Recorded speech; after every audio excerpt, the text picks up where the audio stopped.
Whispers of Injustice, the trial that changed everything. Chapter 1. The incident. In a quiet southern town, a simple misunderstanding ignites a firestorm that will shake the foundations of justice. Elijah Carter, a young black man, enters Whitmore's general store, intending only to buy groceries, but within minutes his life is changed forever. Mr. Whitmore, the white store owner, watches him with suspicion. Every move Elijah makes is scrutinized, every gesture interpreted through the lens of racial bias. As Elijah places his items on the counter, Whitmore sneers. "You got money for that?" The words are sharp, laced with condescension. Elijah is no stranger to this tone. He has encountered it all his life. He calmly reaches into his pocket and places exact change on the counter, but before he can take his bag, Whitmore grabs his wrist. "I won't be robbed in my own store!" Whitmore shouts, his voice rising with manufactured outrage. Elijah pulls back instinctively, knocking over a glass jar filled with candy. The shattering sound echoes through the store, and suddenly, it's chaos. Customers turn their heads, startled by the commotion. Someone yells, "Call the police!" Moments later, sirens wail in the distance. Officers storm into the store, and in the confusion, Elijah finds himself tackled to the ground.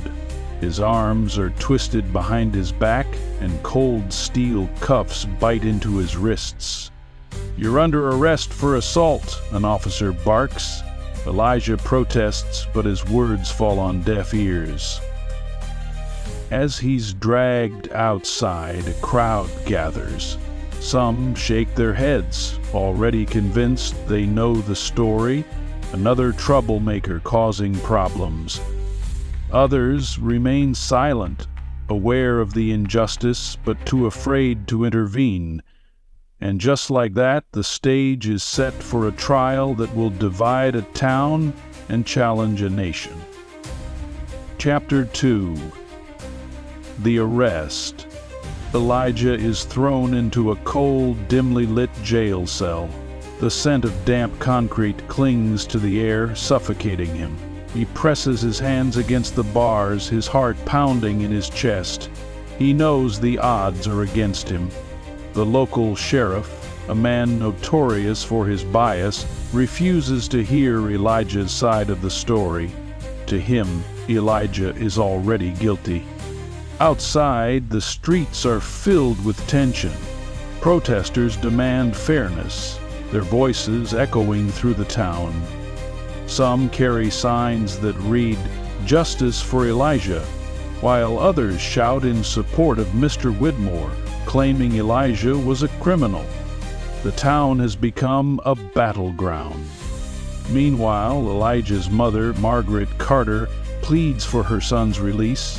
She has seen this happen before, black men taken away without cause, their lives destroyed by accusations built on fear rather than truth. But her cries fall on deaf ears. The sheriff won't listen. The system is already working against her son. News of the case spreads beyond the town's borders. National reporters arrive, cameras capturing every moment. Civil rights leaders begin to take notice. The world is watching. Chapter 3. The Lawyer. Daniel Hayes, a young black lawyer from the city, steps off the bus into a town that seems frozen in time.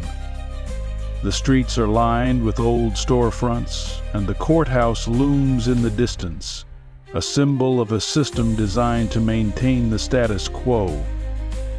He knows this won't be easy. The moment he steps inside, he can feel the weight of the town's hostility. The people eye him with suspicion, whispering among themselves. To them, he is an outsider, a troublemaker looking to upend their way of life. The jury will be stacked against them. The judge, an aging man with decades of questionable rulings, is known for siding with men like Whitmore.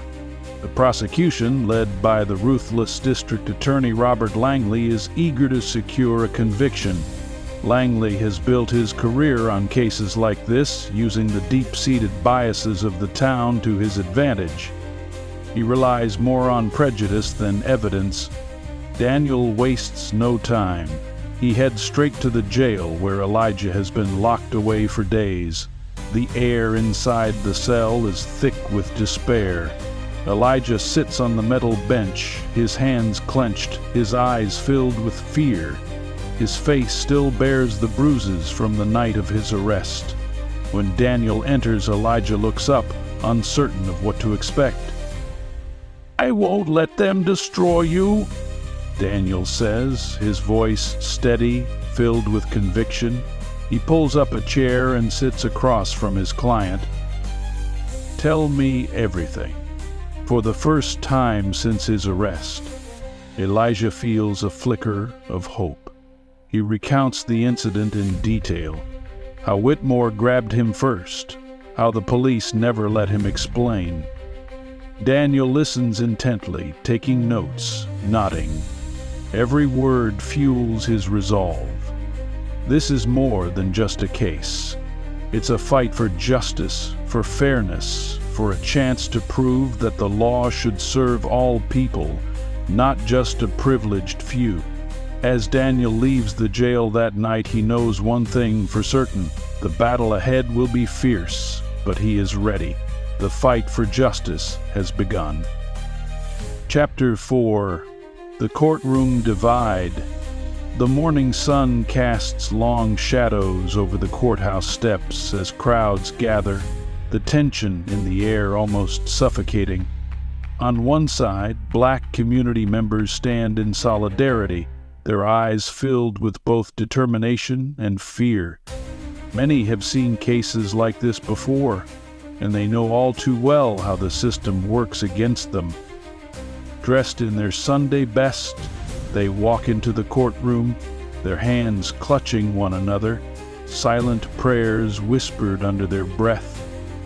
On the opposite side, white townspeople take their seats, their expressions ranging from indifference to outright hostility. Some whisper among themselves, already convinced of Elijah's guilt before hearing a shred of evidence. Others clutch their pearls, scoffing at the audacity of the trial even happening. The divide in the room is stark. Two sides of a town that has long avoided facing its own demons, now forced to confront them in the very halls that have upheld injustice for generations. The judge, an older white man with a long history of controversial rulings, takes his seat. His presence alone is a reminder of the uphill battle ahead. His rulings have rarely favored men like Elijah, and Daniel knows he must tread carefully. Every movement, every argument, every word spoken will be scrutinized in a courtroom that wasn't designed to protect the innocent. It was built to maintain the power of those who had always controlled it.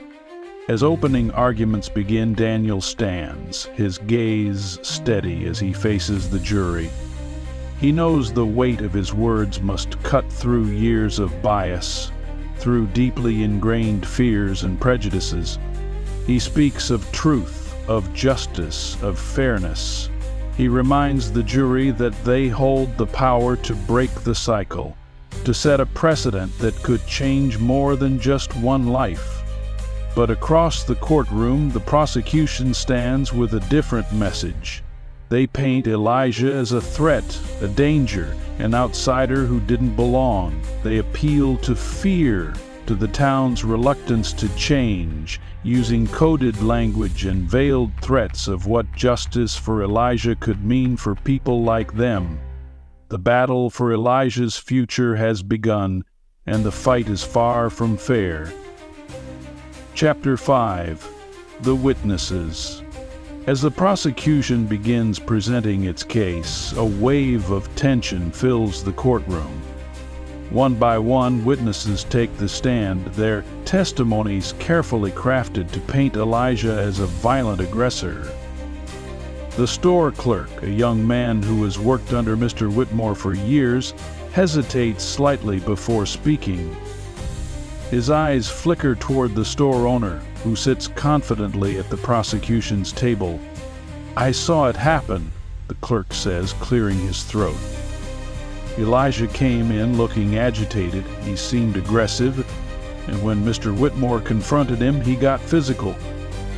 Daniel watches closely, noting the unease in the young man's voice. He knows the weight of speaking against Whitmore in this town.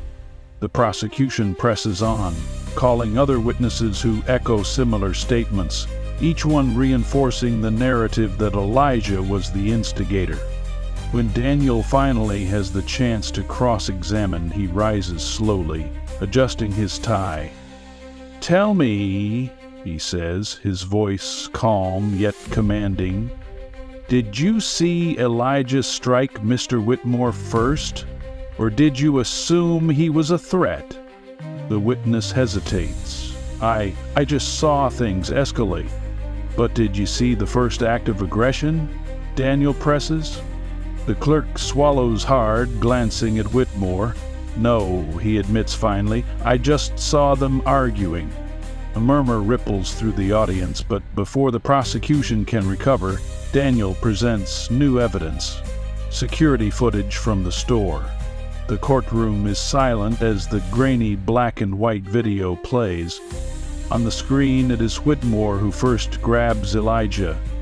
The entire sequence of events unfolds in stark contrast to the prosecution's claims. The courtroom stirs, gasps escaping from some spectators. The defense has just delivered a powerful blow. The judge glares, banging his gavel to regain order, but the tide is beginning to shift. People are starting to question the narrative they've been told all along. Chapter 6. The threats. As Daniel and his team dig deeper into Elijah's case, the stakes grow higher. The pushback is immediate and vicious. Anonymous letters begin appearing at Daniel's office door, scrawled with ominous warnings, "Leave town before it's too late." The threats escalate from words to actions. His car tires are slashed, his office windows shattered in the dead of night. Margaret Carter wakes to a horrifying sight one morning. Her home vandalized, the words "Drop the case" spray-painted in red across her front door. The message is clear. If she continues to fight for her son, she will pay the price. Fear courses through the black community, many of whom have lived through similar intimidation tactics. The echoes of past injustices linger in their memories, reminding them of the consequences of defiance. But instead of retreating, they stand their ground. Church leaders hold emergency meetings, rallying people to remain steadfast in their support for Elijah. Neighbors take turns keeping watch over Margaret's house. The trial is no longer just about Elijah. It has become a symbol of something much larger: the right to be seen, to be heard, to be treated as equals in a system designed to keep them oppressed. One night, as Daniel leaves his office, a shadow emerges from the alley beside the building. A figure steps forward, whispering in a low, urgent voice, "You don't know what you're dealing with. Some things aren't meant to change." Before Daniel can respond, the figure vanishes into the darkness. The message is clear: back off or suffer the consequences.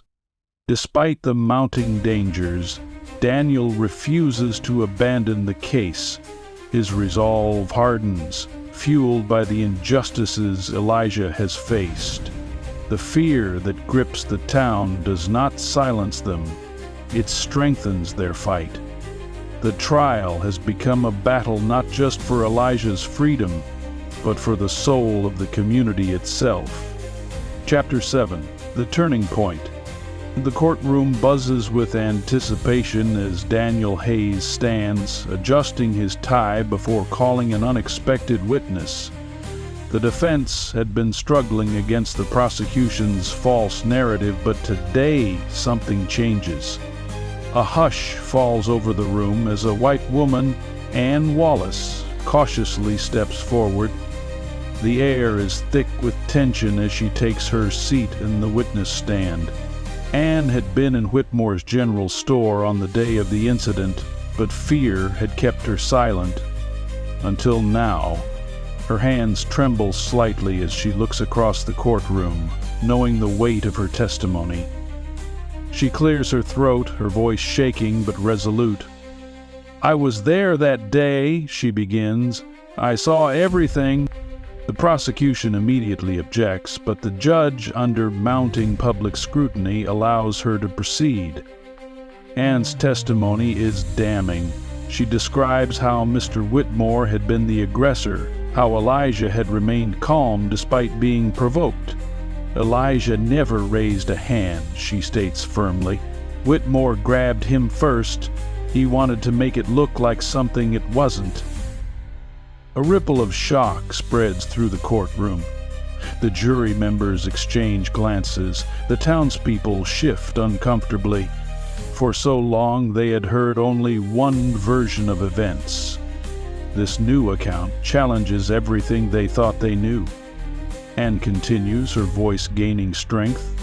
She describes how the police arrived and immediately targeted Elijah, never once questioning Whitmore.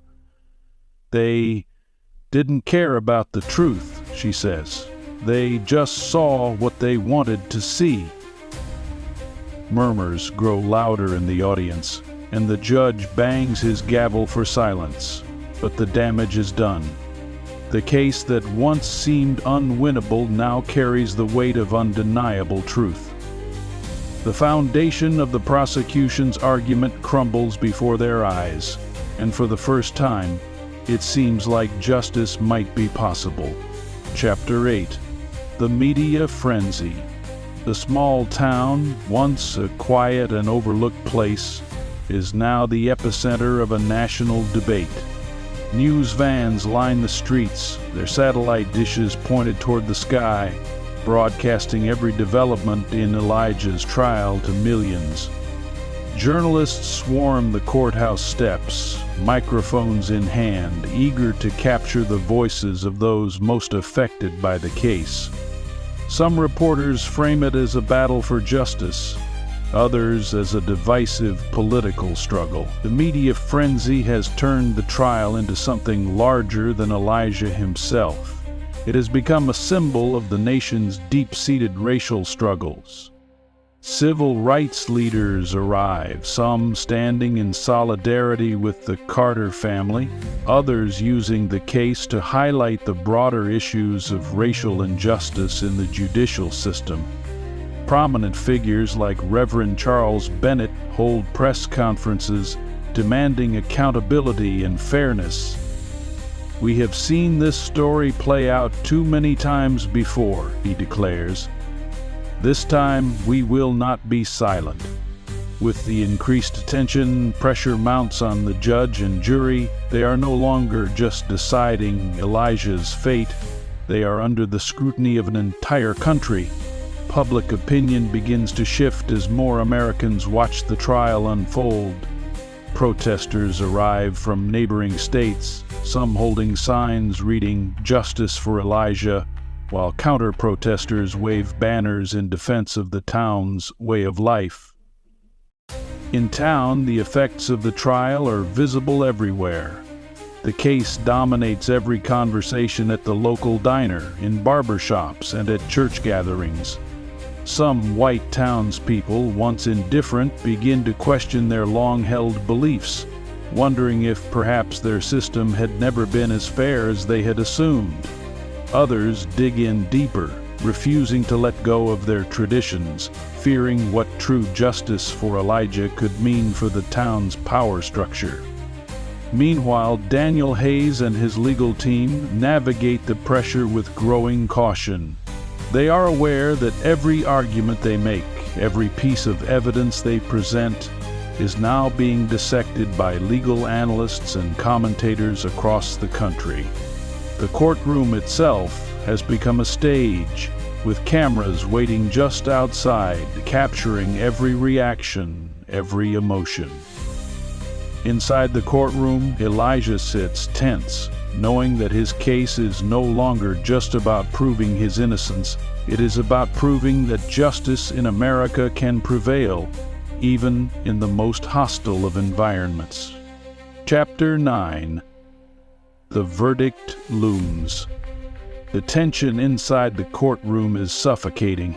All eyes are on the jury box, where 12 men and women sit, their expressions unreadable. The weight of history, of justice, or the failure of it, rests on their shoulders. Outside the courthouse, crowds gather, filling the streets, waiting for the decision that could alter not just Elijah Carter's life, but the very fabric of their town.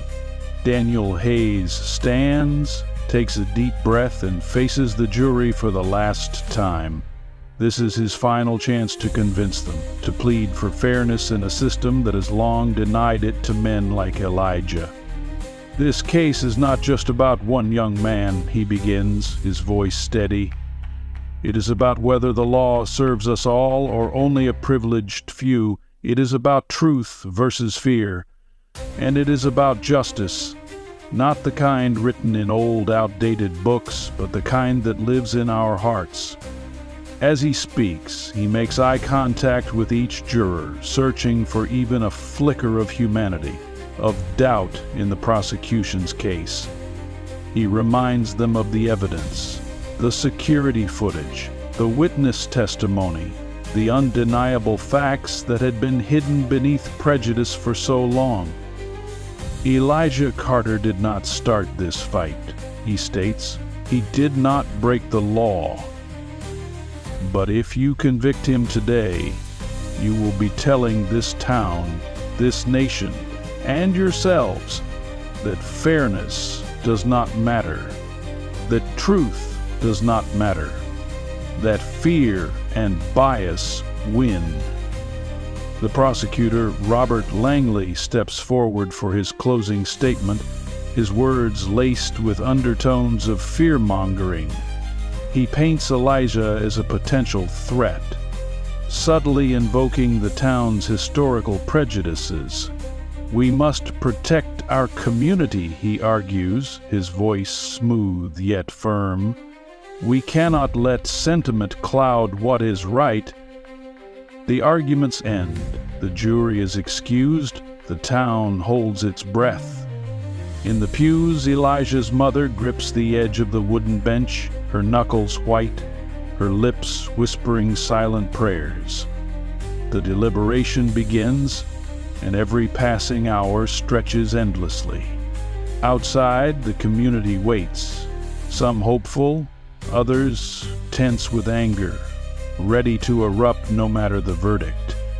The black community, standing shoulder to shoulder, knows that whatever happens today will set a precedent.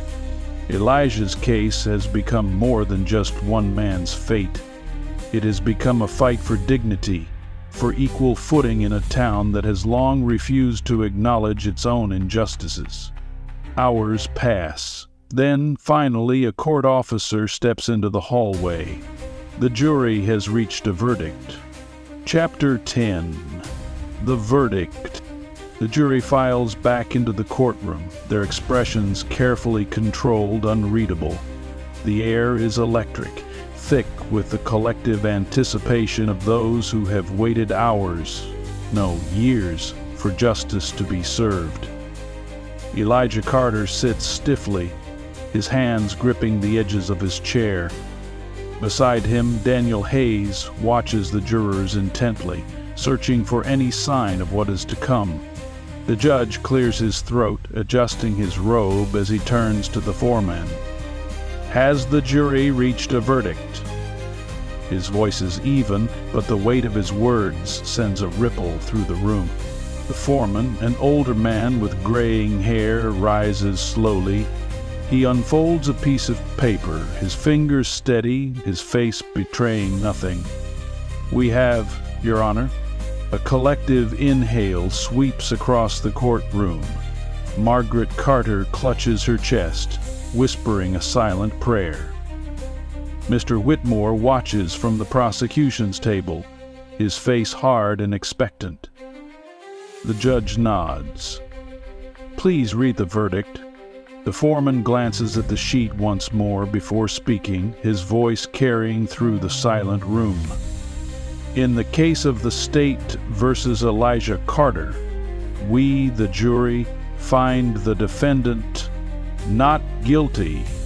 For a moment, time seems to stop. Then, gasps erupt from both sides of the courtroom. A few sobs break through the hush. Tears of relief from the black community, their hands reaching for one another, clinging to hope that had been too fragile to grasp before now. Elijah exhales sharply, his vision blurring with emotion. He barely registers the sound of the judge dismissing the case. He doesn't hear the murmurs of the stunned white townspeople or the hurried movements of the prosecution. He only feels his mother's arms wrapping around him, her body shaking against his own. Outside, the courthouse steps become a battlefield of emotions. Jubilant cheers mix with angry shouts. Protesters wave signs in defiance, while others cry out in victory. Reporters scramble to capture the historic moment, cameras flashing as they document the moment. A young black man defied the odds stacked against him. But as Elijah steps into the sunlight, free but forever changed, he knows this isn't the end. The town has changed, but the scars of its past remain.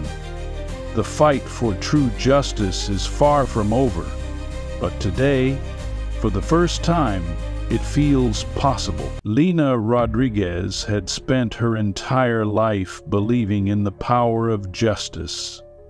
Raised in a small town in Arizona, she had watched her father, a proud Mexican-American, work as a firefighter, risking his life for people who, more often than not, refused to see him as an equal. Her mother, a black woman who had fought for civil rights in her youth, had taught Lena that the law could be both a weapon and a shield. Lena carried those lessons with her when she became a public defender in Los Angeles. She had thought that the law would protect the innocent, but she learned quickly that the system was not built for people like her, or the clients she defended. Her first year in the courtroom had been an eye-opener.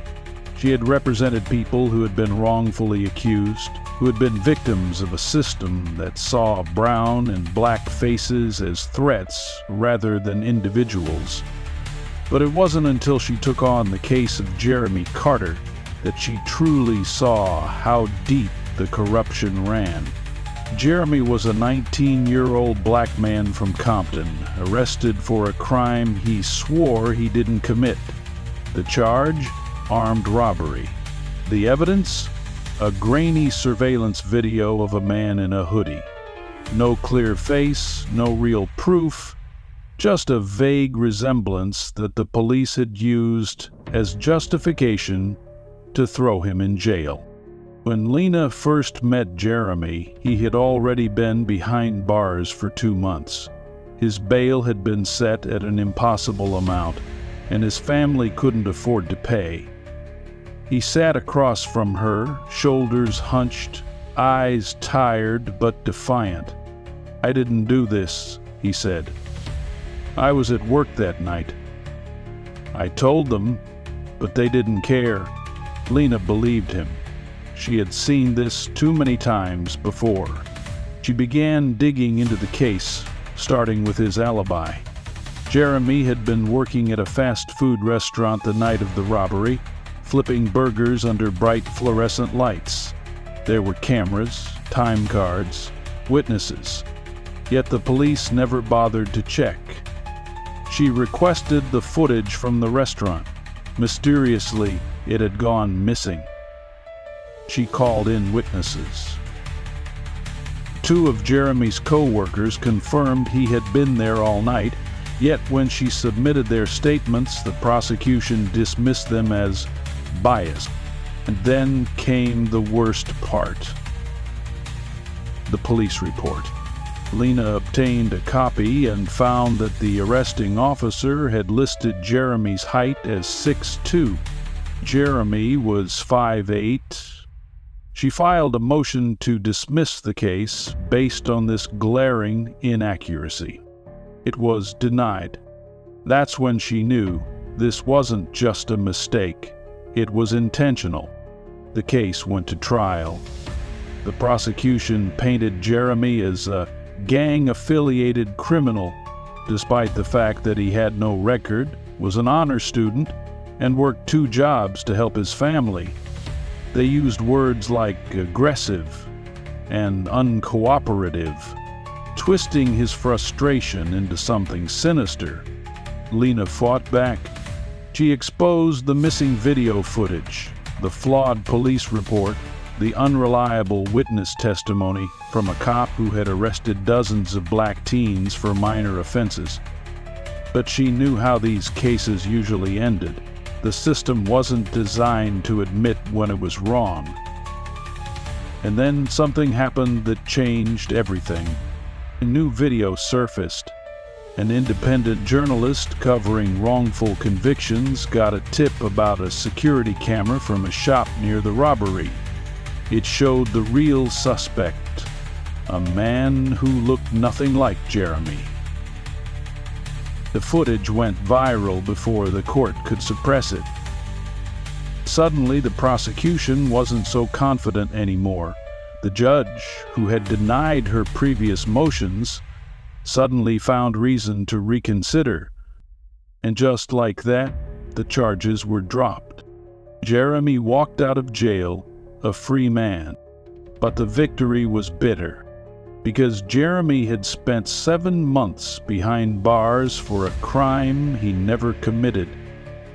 Because if that footage had never surfaced, he would have been just another black man lost in the system.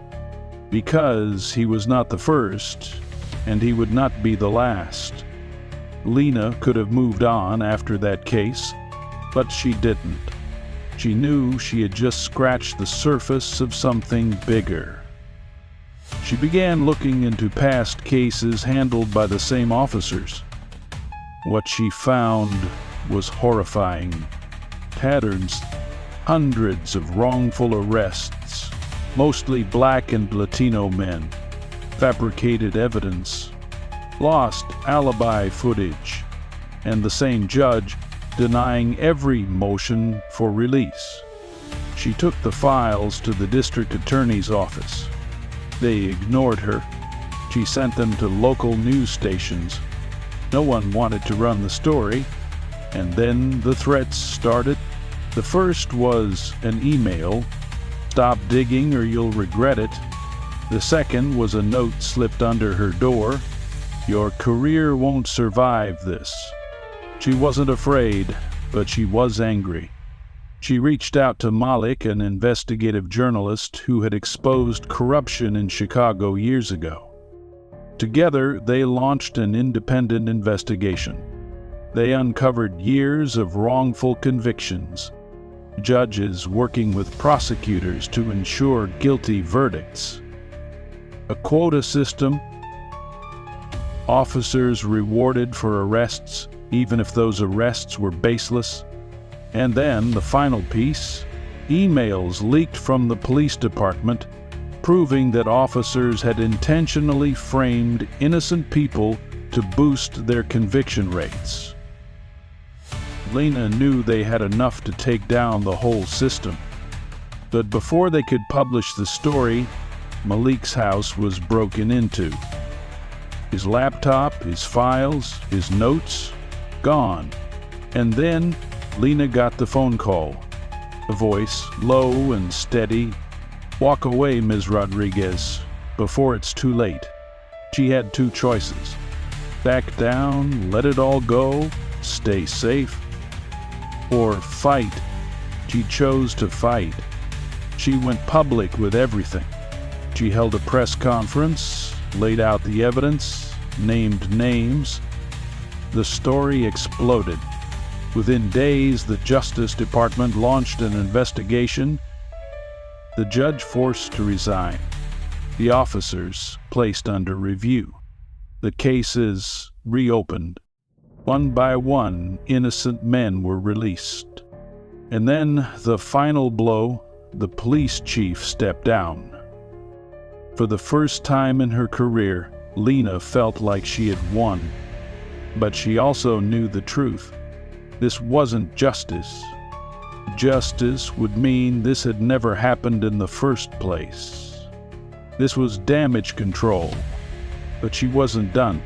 She created a new legal team, dedicated solely to fighting wrongful convictions.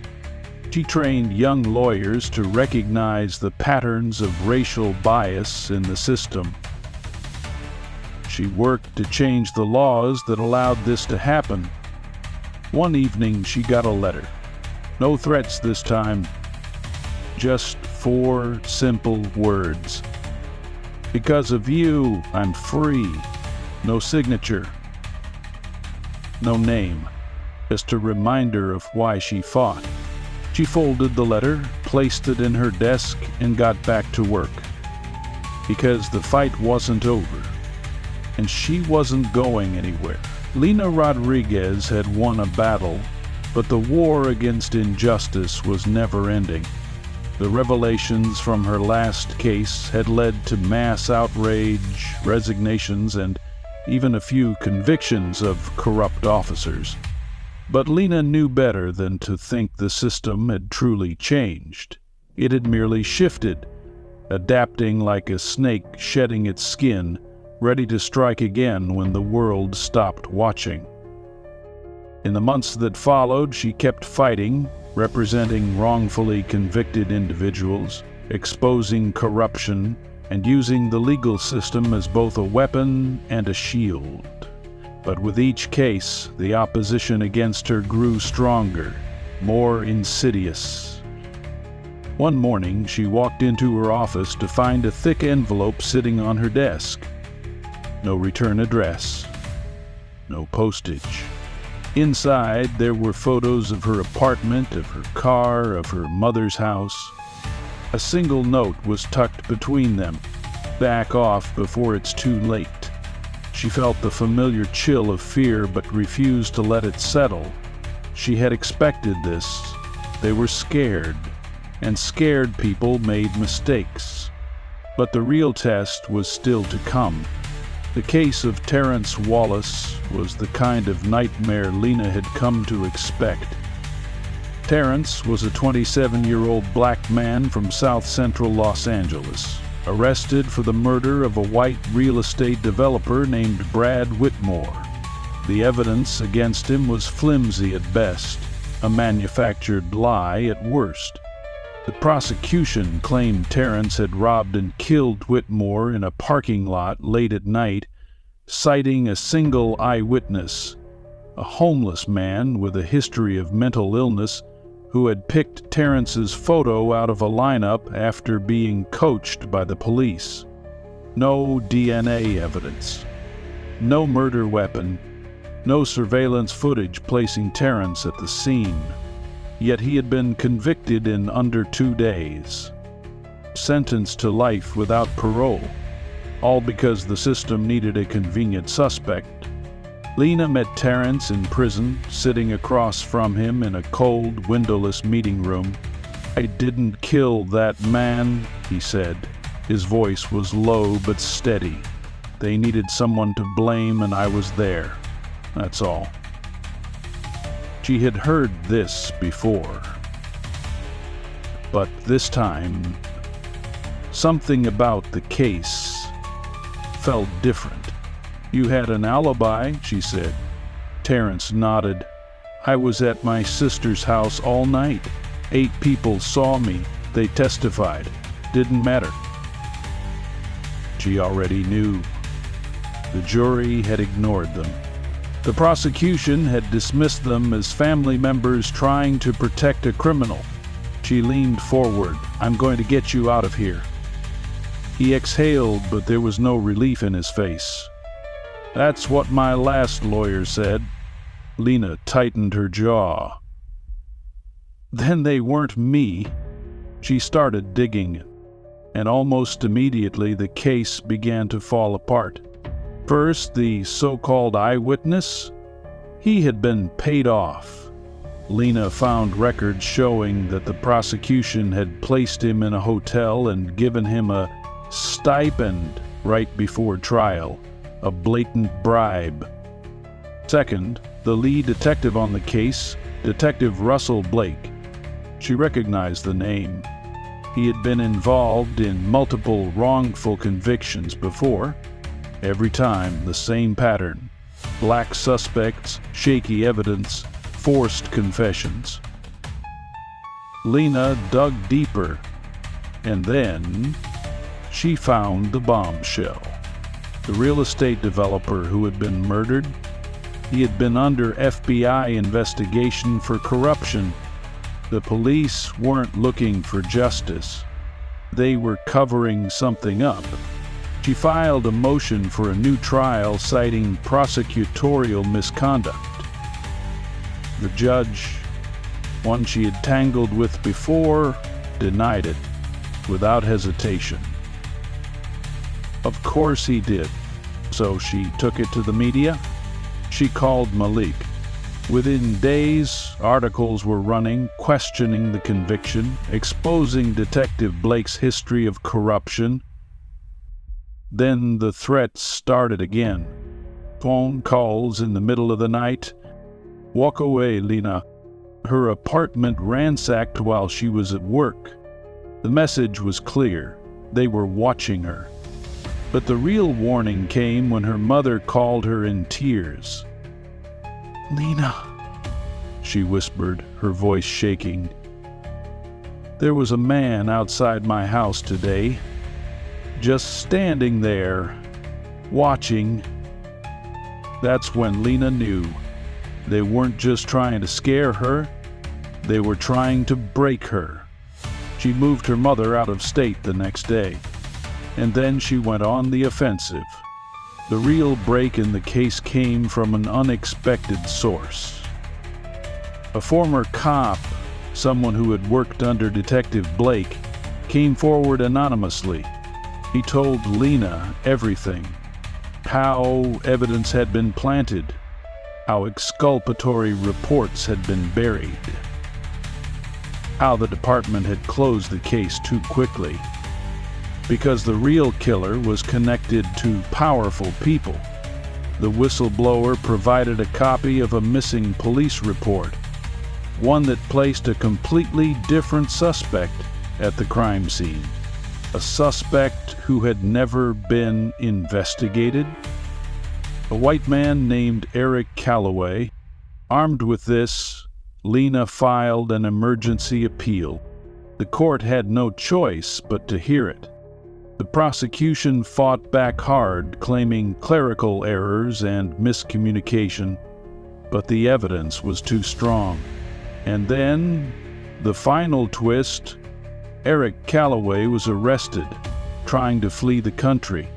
When the news broke, it was over. The conviction was overturned. After 5 years behind bars for a crime he didn't commit, Terrence Wallace was finally free. But Lena wasn't done. She turned her attention to Detective Blake. She filed a civil rights lawsuit against the department. She pushed for a federal investigation, and this time she had the public on her side. Blake was indicted not just for Terrence's case, but for a dozen other wrongful convictions. The city tried to settle. Lena refused. She forced them to go to trial, and when it was over, Blake was convicted and sentenced to 25 years. Justice for once had prevailed. The night Terrence walked out of prison, Lena was there. He looked around, breathing in the air, eyes filled with something she hadn't seen before. Hope. How do I thank you for this? He asked. She smiled. Just promise me one thing. Anything. Live. He nodded. And then, for the first time in years, he walked away a free man. Months later, Lena received a letter. No return address. She opened it. Because of you, I got to hug my mother again. Because of you, I have a second chance. Keep fighting. She folded the letter carefully, tucking it away. She already knew. The fight wasn't over, and neither was she.